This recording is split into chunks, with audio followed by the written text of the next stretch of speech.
The views, thoughts, and opinions expressed in this podcast belong solely to those expressing them and do not necessarily reflect the OSIP Foundation Incorporated or any other group or individual. This podcast may contain dialogue or subject material that could be considered for mature audiences only. All aspects of How You Play the Game and the OSIP Foundation Incorporated are protected by copyright and other state and federal intellectual property laws. Unauthorized use without the express written consent of the OSIP Foundation Incorporated is strictly prohibited. If you're interested in sponsoring How You Play the Game, please email us at podcast@osipfoundation.org. Your sponsorship may be tax deductible.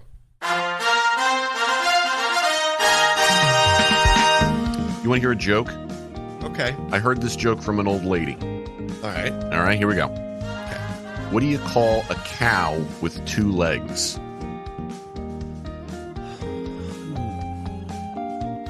Lean beef? Your mom. Abaha.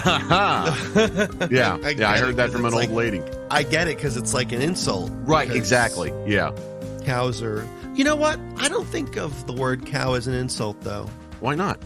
They provide milk, food, sustenance. You know, they're very good for the, you know, for our overall health. I mean, obviously you don't want to eat too much beef, but they keep the grass, you know, they eat the grass, they keep it, you know, There are a lot of people prevent it that from growing and getting overgrown. There are a lot of people on one side of the spectrum that would say that eating beef is a cause of some of the environmental problems because of the flatulence. And then there's another side of methane. Right. And then there's another side of people that worship cows as sacred. Mm-hmm. And I mean, to the all Hindus, I can say to that is I like cheeseburgers. I mean, to the Hindus, wouldn't that be like the ultimate compliment? Because to be they called worship, a cow? Yeah, because they worship cows. Or is that like using a cow's name in vain? I don't know. Or if you were to eat a cheeseburger, maybe that's like communion. Because the cow is giving its part of itself up. I mean, communion is meant to be an intertwining of God and human. And just saying, I'm sorry if I just blew some Hindu minds. Huh. Well, I think that's an interesting sociological and philosophical and theological question. Why should we even continue with the podcast? Why don't we just end it now? Yeah, let's just cancel ourselves now. And I didn't say cancel. I just said, why don't we just stop now and just go do something better? Okay. Speaking of canceling ourselves now, welcome to How You Play the Game, the official podcast of the OSIP. That one didn't really work as well. That's okay. That's all right. Welcome to How You Play the Game, the official podcast of the OSIP Foundation Incorporated. Yours truly, Jack Furlong, with you as we talk about what's going on as far as the world of sportsmanship is concerned.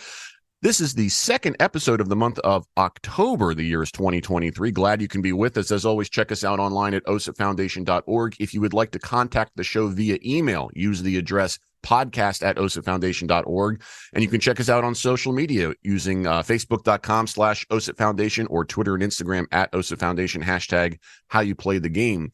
Joining us after some well-deserved time off across the way from me on the screen is the producer engineer of the show, Mr. Sean Ryan. Sean, welcome back. How you feeling? Pretty good. I just found out that I'm too fat for my life insurance policy. So... Okay. So can I make a very insulting comment? Go ahead. Your life isn't worth shit anyway. What do you need insurance? Okay. Listen, I'm dead. What do I care? Yeah, exactly. We're all dead inside. Right. So apparently, I got a call from my my agent, Mm-hmm. Whom I met last week to discuss upgrading my policy, and they were really nice. They were really, they were very straightforward with everything. And then he called me back just about 10 minutes ago and was like, well, your height weight distribution is going to affect your monthly premium.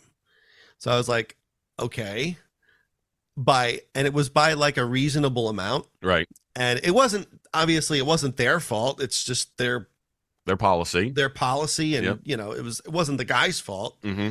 So I was just like, let me think about that one because, I could either lose weight, grow taller. Well, that was the obvious. Or stick with my current plan, which is fine. Yeah. But, I mean, And I always have the option to switch in the future anyway. Yeah. So maybe you can save 15% or more by switching to Geico. Right. Speaking of Geico, did you see the new commercial that features our good friend Jim Joyce in it? No, I didn't. So there's a new Geico commercial on during the MLB playoffs with Ken Griffey Jr. and his wife. Okay. And the joke is that his neighbor is an umpire, and that umpire turns out to be Jim Joyce. Oh. Yeah. Good for him. Yeah. And it's actually funny because what they did in the whole thing was at the end of the commercial, Jim Joyce ejects Ken Griffey Jr.'s wife, and then they go their separate ways. And as they're off screen, Griffey says, "Don't worry, he got me once like that too." And it turns out that Griffey's only career ejection was Jim Joyce's first career ejection. So there's some truth to that. Wait, Ken Griffey Jr. was only ejected once? Apparently. I mean, you want me to go back and check? Really? Hold on. We're gonna check this. I mean, that's really. Once?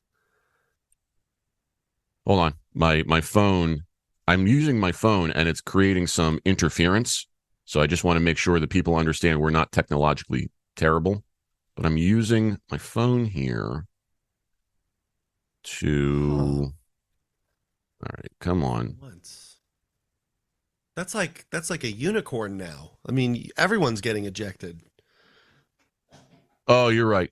Okay, never mind. It was the player's first career ejection.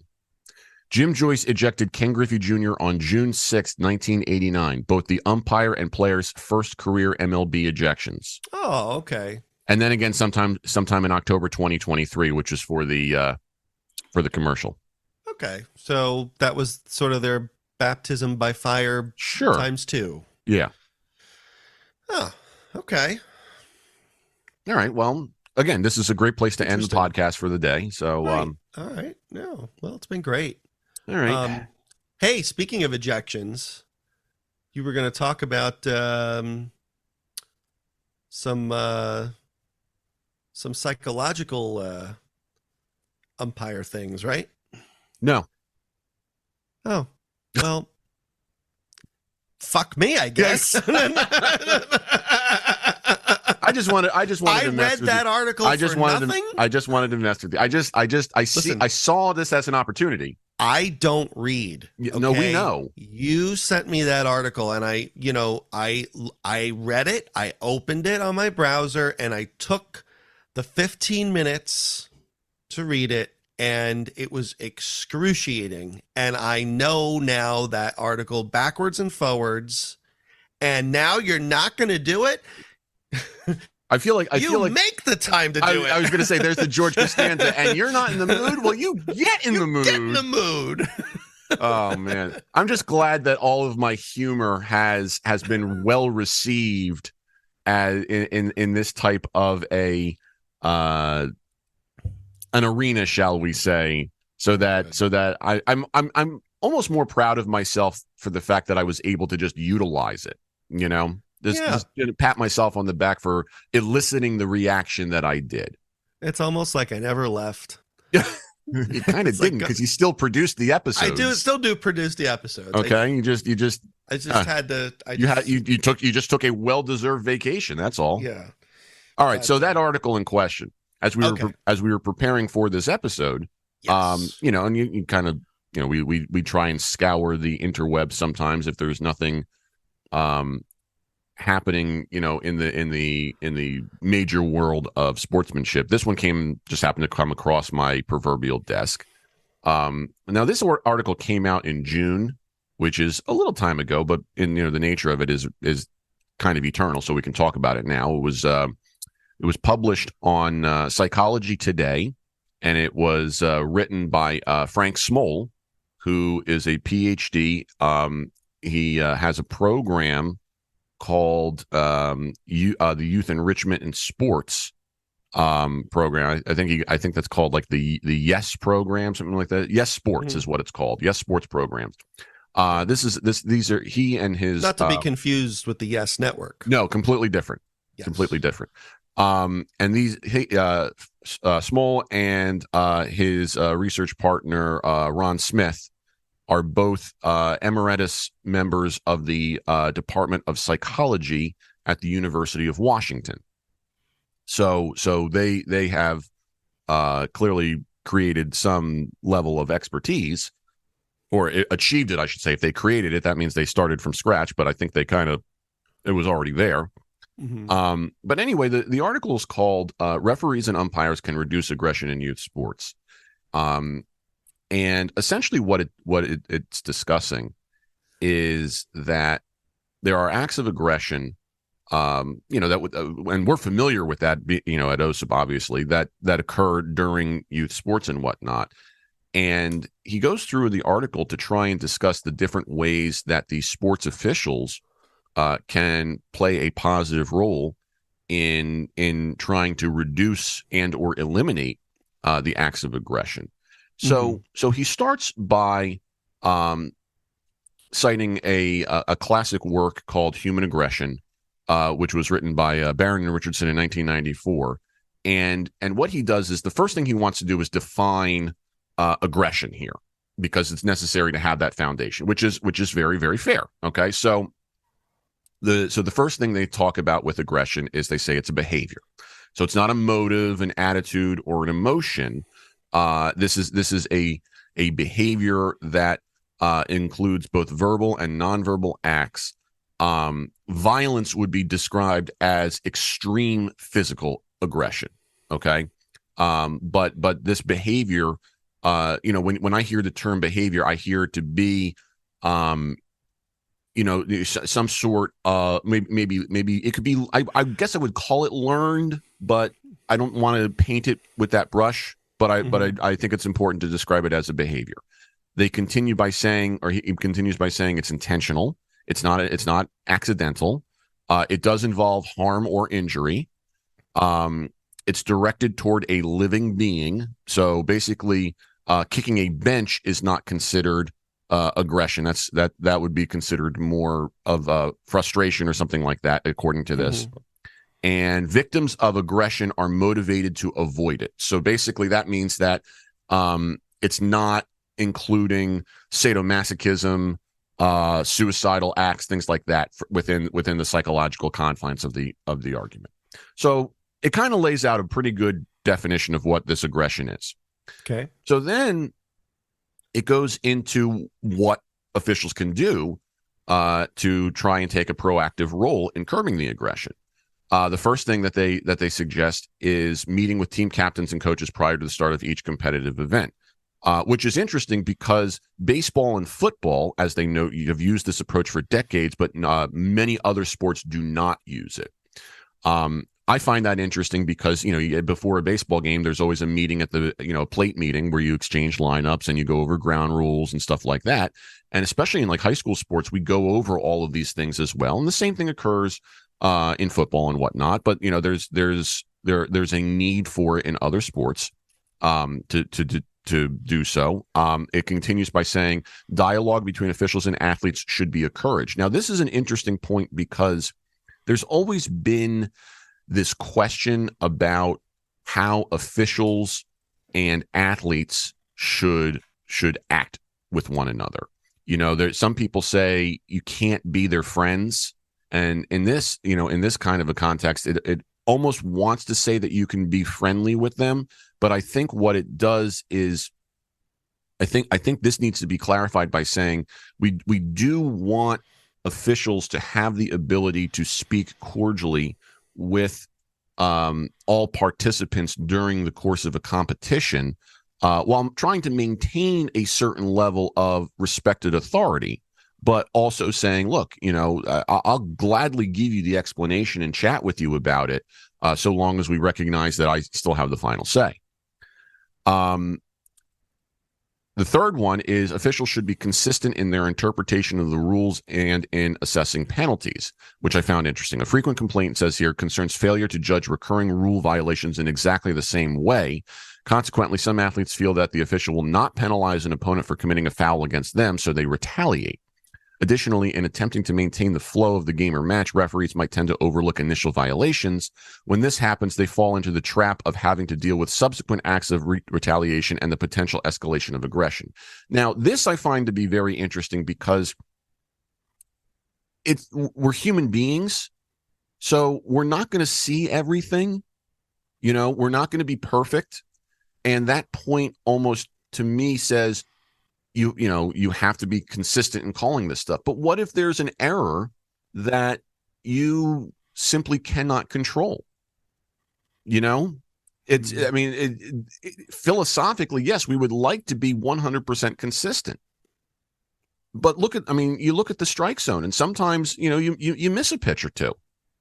So how do we fully enact that kind of behavior where we can be consistent? Yeah. That's tough. And although the plays, so the idea, that's a goal, right? Right. To be consistent is the goal of the official, but I think the problem is that the players committing the possible errors or penalties are all different, and they happen in different ways. Yeah. And they happen at different times, and one official might say one thing and another official might say another, depending on how they see, depending on what angle right they're at. So yeah, you can call a play consistent if you're looking at it from the same angle every time, right? And the same exact thing happens in the same exact way every time, or at least it's asymptotic to try and do so. Right. I feel like it might be. I don't know if you'll ever get to 100% of that, but you'll get damn close as long as those conditions are met. You know what I mean? But they never are. That's the problem. Yeah, exactly. So then you get that. Inconsistency, I think, is built into sports. Yeah.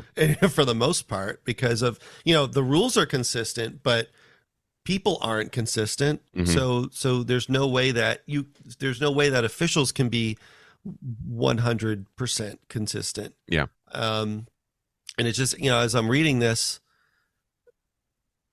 yeah, to rule violations in exactly the same way. That's impossible. Right. You cannot have a violation in exactly the same way. Yeah. Each time. So I think that it could be reworded to say officials should strive for consistency. Strive for consistency in how they call, mm-hmm. They call plays, but understanding that this is a vacillating environment, right? With different outcomes, right? So you can only control what you do. You can't control what somebody else does. Mm-hmm. So I don't think that. I think I 50% agree with that. Okay. It sounds like the idea is that we can philosophically support that, but with the caveat of essentially saying, look, what you're asking is impossible, and perhaps a rewording of it is appropriate. Yeah. Okay. The article continues to say the use of female officials should be supported. Research indicates that athletes perceive women as less approving of violence than men. Moreover, the trend toward using female officials contributes to breaking down gender role stereotypes. Okay, fine. Not even going to argue against that one right now. Moving on. Officials should maintain an appropriate high level of physical fitness. Those who struggle to keep pace with speedy young athletes are more likely to be out of position and unable to make proper calls on plays at distant parts of the field, court, or rink. When this happens, the risk of missing initial illegal behaviors like cheap shots increases, which paves the way for more violence. See, now, okay, I feel like we're going back to the initial thing here of saying, yeah, that's great, but we're not robots. You know what I mean? Yeah. And if we're not, I also think it's a little discriminatory in a way. I can see that.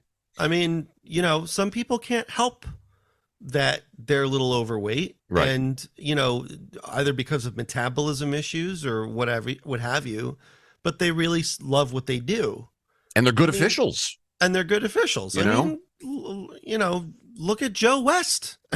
That's a great point. He had a career spanning 40 years? Oh God, it might as well have been a million years. But what was his percentage? Like 96, 97%? He had a pretty good percentage, let's put it that way. I mean, now, granted, also in his younger years, I'm sure that if he was working the 2-person umpire system in the minor leagues, he probably, as a younger man, had the ability to move a little faster. And obviously, when he retired, he was a bit older because that's how time works. Right. So I mean, is it suggesting that we need, officials need to know when to hang him up? Right, because that becomes a question of age as well. And that, I mean, again, I don't want to go down this path because we're really splitting hairs here, but then is that ageism? Right. You were talking about discrimination here. Or disability. What if you have a disability? And I get it. I understand that not everybody can do everything. I mean, we live in that world. You can't make a fish climb a tree. I get that. You can't get a man to work at Hooters. Right. But the point is that, if you have someone who's passionate, and honestly, we can't really afford to be that picky. We have such a shortage of officials. About hiring. Yeah. What, they have to pass a physical fitness test now? Like, come on. Now, on one hand, I can understand maybe, okay, you have to have at least a doctor sign off, say that this person is healthy enough to do this for insurance purposes. Right. But for the purposes of trying to achieve what this article is suggesting, again, is it fair to say it's a little bit of a pipe dream? Right. Yeah. I don't know. I think this one is a little bit, I don't agree with this one. I totally understand that, and I mean, you were just talking about how your life insurance policy said you're too fat. So, right. Yeah. So I mean, it's, yeah. I mean, I sort of understand that one because it's directly related to mortality, but in terms of this is at best immortality. Right. See what I did there? Okay. Yes. Or indirectly related to mortality. Immortal Kombat. So a bunch of gods fighting each other. I get to be Scorpion. That's pretty cool. Were you who was your go-to guy in Mortal Kombat when you played? I liked Sub-Zero. I did like Raiden. I think Raiden was my favorite. With the lightning, he was pretty cool. Mm-hmm. I had a thing for Sonya. Who didn't? Right. I was going to say Chun-Li, but she's from Street Fighter. Yeah. Don't mix your universes, because no, God, how dare I? I will reach through the screen and choke you. Okay. President of the Ocean Foundation, everyone. As you and I joke constantly on the golf course, kill yourself. Lol, JK. For people who don't know, what happened was there was an inside joke where Sean said something and he was wrong about it, and I started to just like rain down hell on him. I think it was a meeting time. That's right. It was between 7 and 7:30. Yeah. And he was like, "How dare I get that wrong?" And I said via email, "You know what? Kill yourself, LOL JK." And he found that so funny, and I kind of found it increasingly funny as well. And then while we're on the golf course, we kept using it. Exactly. Something happened on the golf course similarly, and I just looked at him and he said, "You know what? Kill yourself, lol JK," and the rest is history. So we are not actually advocating for people to kill themselves. Right. Okay. They're just funny words. Yeah. Yeah, I was always not to go too far off. I was always either Scorpion or Liu Kang. So okay. I like the idea with Scorpion that I could be cheap as I was learning the game with the spear. The get over here, right? And it was very easy to do his fatality. Yeah, exactly. bringing Zelda into this. Okay, and then with Liu Kang, when Mortal Kombat 2 came out, his bicycle kick was very easy and cheap for me, so I could like run through the game doing that. Right. So that's what I tended to find myself doing. Every now and then a little bit of Reptile too. Okay. So a splash of Reptile. Splash of Reptile. Which is also the title of my upcoming book. Okay. Yeah. Great. So anyway, moving back to real things. the article does say there's a final point of emphasis warranted. It says here, officials are clearly in charge of the manner in which sports are conducted. However, first and foremost, the obligation for teaching sportsmanlike behavior rests squarely on coaches with the support of knowledgeable parents. I feel like that's fair. Yes. Okay. Can't really argue with that one. Can we jump back to number 4 for a second? The female officials? Yeah. So okay. I do agree with the statement, but I feel like that could be taken in a direction where we could sort of go down a rabbit hole. Almost like a pandering? Kind of. Like, if it's between a woman and a man, do you want to be because they're a woman? Right. So you're basically saying you don't want the equivalent of affirmative action here. Right. You want equality. Gender should not necessarily define whether or not someone can can officiate, but we should not be excluding men just so that we increase the number of women. Right. And I mean, look, I'm all for female officials. I think they should be supported, and there aren't enough of them. Yes. But I really think that you shouldn't replace one with the other just because. That's fair. You know, like there has to be a balance, and I think this, in a way, although I agree with number 4 at a very holistic level, like a philosophical level. I feel that some organizations might take that the wrong way. I totally understand. I mean, we talk about that all the time, in that we say, you know, the ideas of race, gender, ethnicity, sexual orientation, disability, religion, and to a certain degree, age, should not be the defining factors into whether or not somebody can do something. We should be inclusive of those things, so long as it's not, like you said, the fish climbing the tree kind of thing, you know? Yes. And go ahead. And I was going to explore that to just say, but it should not be exclusionary, as you said, where we're basically, if it comes down to 2 equal candidates like that, the decision should not be made because one is a woman and one is not. Right. Their merits should be reviewed, and the best person for the job should get it. Fair. That's how it should be. Mm-hmm. The other thing is, I wonder how this all ties into that decision that Deptford Township made about parents who are irate. During sporting events, and then are then subsequently made to umpire a few games. Yeah. I wonder how this all fits into that, because, you know, do these people who are made to do this might not necessarily have the knowledge of the game that is required, and they themselves will make a lot of erroneous calls. Yeah. But is that what they want? Because maybe they want them to experience the same pain that hired umpires go through, which hired umpires go. Yes. You know? Mm-hmm. So, like, maybe it's intentional. But here's the thing. Does the game itself suffer as a result of that? Well, I think what they did was, in order to kind of marry the practicality of that, they put an experienced umpire on the game with that person. Oh, so to shadow them? Right. So essentially, like, let's just say the game uses 2 umpires. The parent would be behind the plate, and the experienced umpire would be on the bases. And essentially, that experienced umpire's job is to say, look, I can bail you out of certain things to help you, so that the integrity of the game is not compromised beyond the point of no return. Right. But at the same time, they're valuing the experience that this parent is having as being equal to or greater than the result of the game and the experience that the kids are having.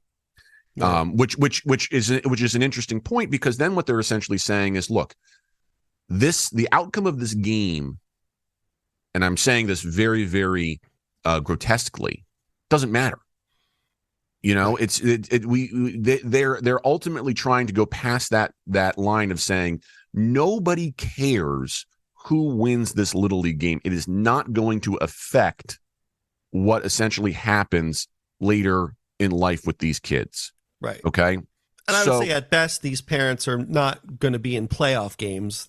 You know, yes, I think that's fair. You know, they're going to be just at an everyday scrimmage, right. And you know, just a regular season game. Mm-hmm. You know, because essentially what they're saying is, look, the cost benefit ratio of trying to teach this lesson of good sportsmanship and the respective officials far outweighs the outcome of the game for the kids. Right. You know, I think, you know, again, if you're kind of just going down a particular path and trying to figure out exactly what you're trying to get to here, you know, maybe, God forbid, if there is a parent who's not a certified official on a game, maybe that leads to, you know, a kid getting hurt when he or she should not have gotten hurt. Again, right. we're going down a rabbit hole here where we can really slice the bologna thin.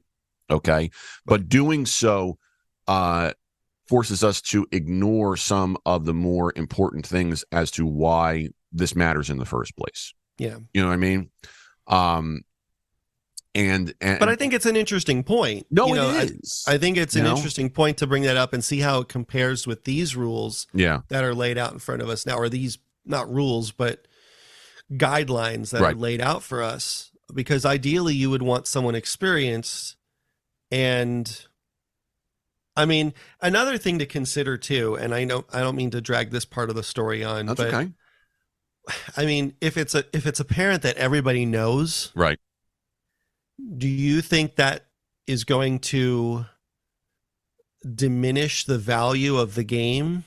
Like, are they going to just constantly be calling out to the? I mean, but again, is that the point? Is it the point to sort of like give this guy the same shit that he gave to the umpire? Yeah, you know, it's interesting. It's an interesting like little tug of war, because in essence, I think it's a great idea. Okay. Right. I think parents should be, if you are that much of a jerk, you need to go out there yourself and see what it's like. That is absolutely. I 100% agree. Mm-hmm.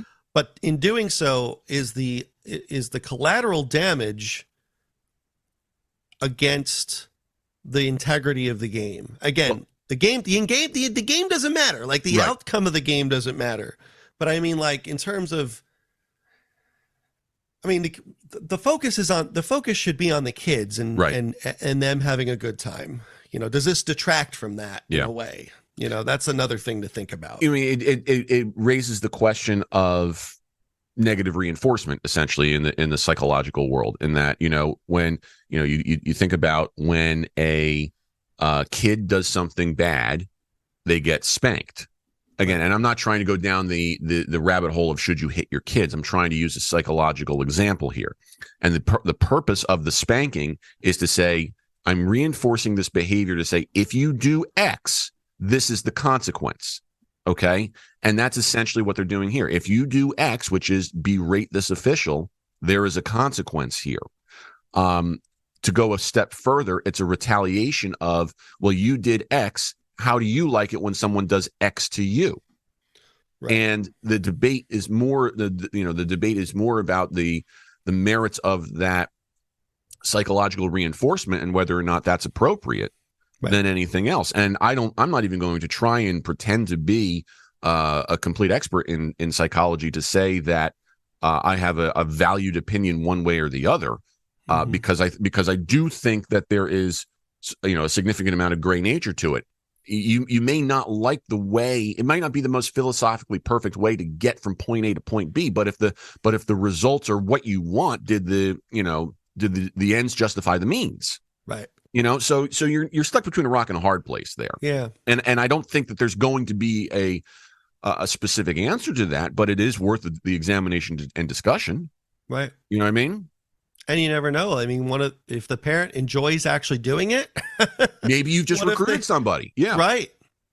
So there, I mean, there, and perhaps that's something that they looked at and they said, well, again, if we factor this into it, now all of a sudden, maybe we're sitting on a gold mine, Trebek. You know what I mean? Right. So yeah. So it's very, very open-ended, shall we say? Yeah. It's gray. It's meant to be that way.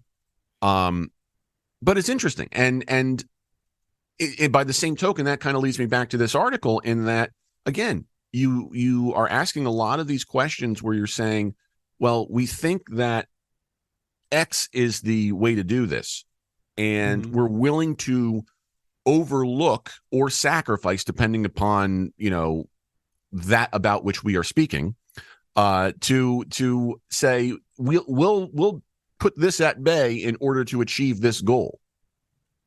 This over here that we put at bay, it might not be possible to do that, but in the terms of writing this article or trying to achieve a particular goal, that's what we have to do. It's tough, Yeah. I don't know. I don't know if I could just jump on a bandwagon with this kind of stuff, but I certainly would not come out and say 100%, oh, you're wrong. You're absolutely wrong. I in fact, I would probably, my initial gut reaction would be to say, look, I think you're onto something. And I think that through the natural workshopping process of beta testing this stuff and constantly looking to make improvements. And this is in reference to the article, right? The article and to what you were talking about down in Deptford Township. Okay, yes. I think these both of these ideas make sense. Yeah. I like the motivation, and I think that there's enough substance there to say, okay, let's see where we can get with this. It may be a complete failure, but there's enough of an impetus here. There's enough of a hypothesis here that you need to go through the lab report. You know what I mean? Right. You got to do the experiment. And that's clearly what they did.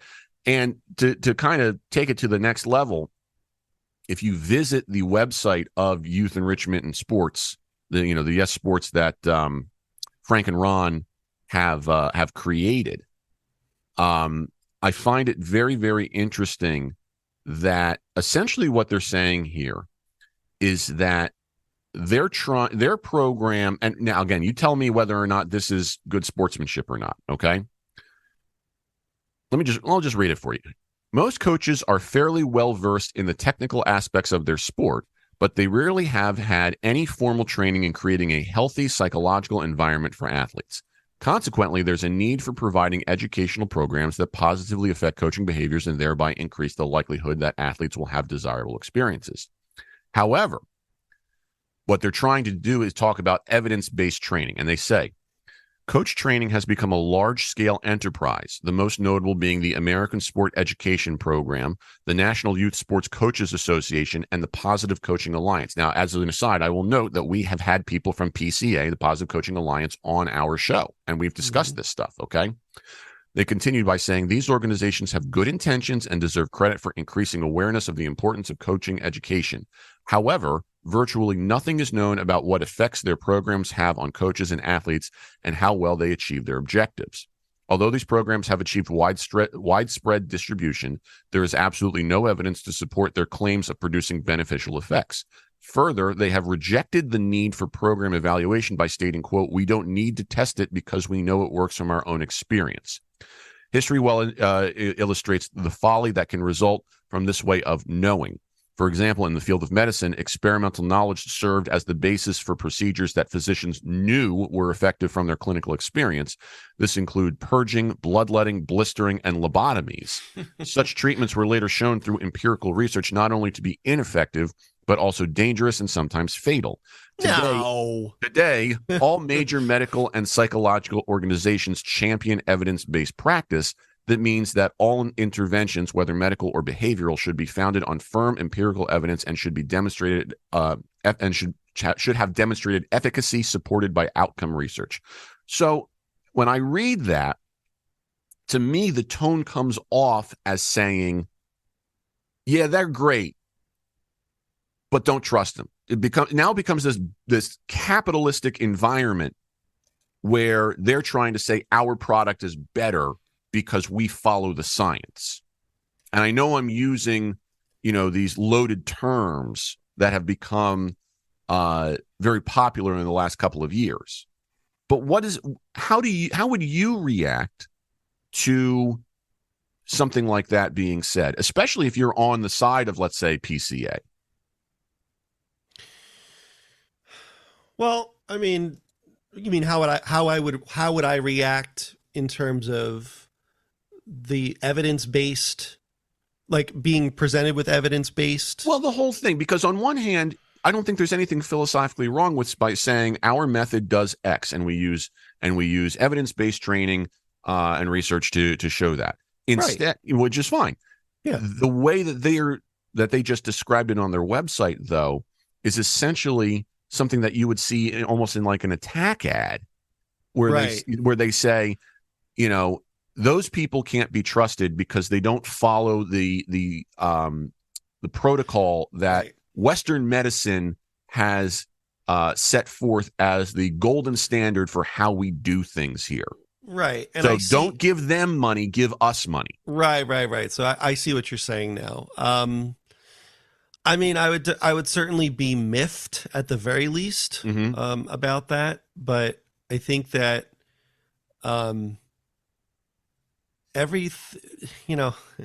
everything works differently for different people. Yeah. I mean, I do believe in the scientific method. Fair. I think that's something we can apply to most things. And perhaps maybe we can apply it to these organizations. But I think going about it by basically attacking them is not the way to do it. I think that if anything, there should be a collaboration between these two entities. And maybe instead of berating them on what they think they know or don't know, they should reach out to them and say, hey, we'd like to do a joint study. And I think more would be gained from that sort of action than just saying, no, you're doing it wrong. Right. Well, then explain to me how we can do it correctly. Right. And maybe we can learn from each other. That sort of thing. I see that. And or the other option that I was considering would be to say, I just used the idea of the attack ads. And my whole thing is, if you're going to do an advertisement like that, don't tell me why I shouldn't vote for the other person. Tell me why I should vote for you. Right. And in this case, I feel like the words chosen here really, whether intentional or not, come off more like the former.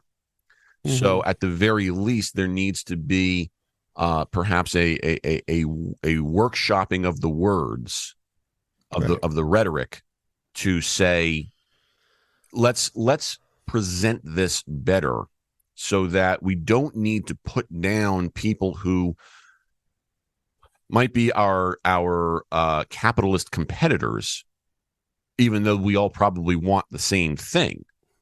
If anything, I could see them being allies. Yeah. I mean, like, I wouldn't even go to say competitors from a capitalistic standpoint, because I feel that if you're all after maybe, but I feel like if you're all after something that's as altruistic as everything mentioned here, you should probably support each other. Like, I don't see us as an organization going against these organizations and saying, I mean, we're not bad-mouthing the PCA or anyone. We would never do that, because we're all after the same thing. I mean, that's good sportsmanship, It's not like we're like, okay, I mean, it does boil down to money. I mean, we have to make money. We have to be able to support ourselves, but that should not be at the expense of someone else's success. Yeah. In relaying and educating and spreading the spirit of our organization and and our message. It's essentially saying, and because I think people could hear some of that stuff and say, well, in terms of, it sounds like you guys are anti-capitalism. And we're like, no, we're not, because our success does not equal someone else's failure and vice versa. Right. When an altruistic endeavor is the forefront of your motivation, at least from my perspective, and I want to say this as a subjective thing here. I feel like it's a lot easier to, as you say, see the forest for the trees, and say, listen, if I'm doing okay and I'm getting the job done, there's not a lot of reason to sit back and say, well, how can I do more? Right. Because I also think people kind of dump on capitalism a little bit when they don't really know what it is. Yeah. I mean, it's like, it's an enterprise, and the idea is to build a community by gaining wealth or by gaining monetary substance to be able to grow. Yeah. I mean, it's not toxic capitalism or corporate capitalism. That's a little bit different in terms of, if you're doing something at the expense of your employees, for example, and the employees suffer as a result of greed, well, yeah, that's a nasty byproduct of a darker side of capitalism. But capitalism from an altruistic point is to better yourself through the acquisition of finances to be able to help others. It's a very broad and open-ended, I guess, definition. Yeah. But I feel like in with regard to 501c3s, like I'm assuming all these organizations are, right? I hope so. Yeah, I did not I know that PCA is. I'm not 100% sure if this other one is yet. I did not do enough research on that. But I mean, with respect to that, I mean, if you're a nonprofit, it's right in the name. I mean, nonprofit doesn't mean that you can't make a profit. You have to make a profit, or else you can't exist. You have to make money. Yes. The difference is in the semantics and in the structure of your organization. Right. Right. So, but if you're all after the same thing intrinsically, this kind of verbiage is unnecessary. Right. Like comparing bloodletting and lobotomies to sportsmanship. That definitely. Like, what is that's? Why would you say that? Yeah. But yeah, I agree that their choice of words here, as much as I value their end goal, their choice of words getting there is a little crass. Yes, that's fair. In my opinion. That is very fair. And to go back to something you said earlier, because we were talking about corporate capitalism very, very briefly and whatnot. I don't want people to think that we're going to have an agenda on corporate or toxic capitalism, because I think that goes into a deeper rabbit hole and a deeper discussion. And this is something that we've always debated too. Sportsmanship. Exactly. That's sportsmanship. I mean, being greedy is bad sportsmanship. Right. It's more about, because I think also, when you start going down that road, there becomes, it's very easy, I think, for people in today's society to then assume that there's going to be some sort of political jump that happens there, as if one must correlate with the other. Right. And for me, there's no politics, by the way, behind what I just said. I don't think that necessarily has to be true, because I can foresee circumstances that are, very, very gray and malleable across the spectrum here. Again, it doesn't have to be an either or. We can probably agree that greed is not the best thing, but we're not about to champion legislation that says you're not allowed to be greedy. Okay. Right. Listen, in terms of the separation of, of state from what we are, I don't want to say church and state here, it's just, our nonprofit intrinsic goal versus how government operates. We're not trying to lobby for legislation here. Right. Our goal is to empower those who will listen and through kind of osmosis get other people to think about the decisions that they're making, as opposed to laying down laws and rules that say you must do this. Right. You know, it's sad that we even have to say that. Yeah, I mean, but it's sad it's, that we even have to disclaim that. You know, Yeah. like it's just a statement on how things are now. And well, and the other part of that too, because I do agree that there is some sadness to that. There's also, I can see some beauty in it because it is a reminder of what we're doing. It is meant to serve equally as a very clear motivation that is meant to inspire us to a certain degree. You know, it's not meant to be a commentary on where we've gone so much as it is to say, listen, yeah, it's not perfect, but we're reacting to this and we want to do good.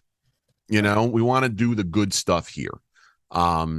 So I try and look at the silver lining with that where I can, while recognizing and respecting everything that was presented on the other side of it, with, you know, being the sad commentary that it is. Right. You know. Yep. So, but I think I feel like we've covered a lot of good stuff here, because I think the whole point of a lot of this, as it is with much of our discussions, is to say, as we examine this stuff, there's not a major conclusion that can be reached here, but we can continue the conversation on this so that people understand that this is, you know, we're scratching our heads about this stuff sometimes. You know what I mean? Right. So I think that's the good stuff in it. Yeah. And I think that's a kind of a good place to put a bow on this one. Do you agree? Yeah. Sounds Great. good. Well, it's good to have you back, even for one episode and whatnot. So we'll keep on keeping on with this. Everybody, please enjoy the beginnings of fall that will take us through the colder and darker months, and we will somehow try and survive. You know, less golf. Well, not for me. For you. No. Yeah. Well, no. Yeah. Yeah. See what happens when you're a loser like me? You play more golf. Okay. Right. Sean, thank you. It was always great to have you back. Appreciate everything. And as always, everybody, remember that we're at osipfoundation.org. The email address for the show is podcast@osipfoundation.org. On social media, we're at facebook.com/osipfoundation, Twitter and Instagram at osipfoundation, #HowYouPlayTheGame. We'll talk to everybody in just a few short weeks. And until then, please treat each other with respect. How You Play the Game is a production of the OSIP Foundation, Incorporated. The producer-engineer of this episode is Sean Ryan. Music by Soundspring Studio. The executive producer of How You Play the Game is Jack Furlong. For more information, visit osipfoundation.org.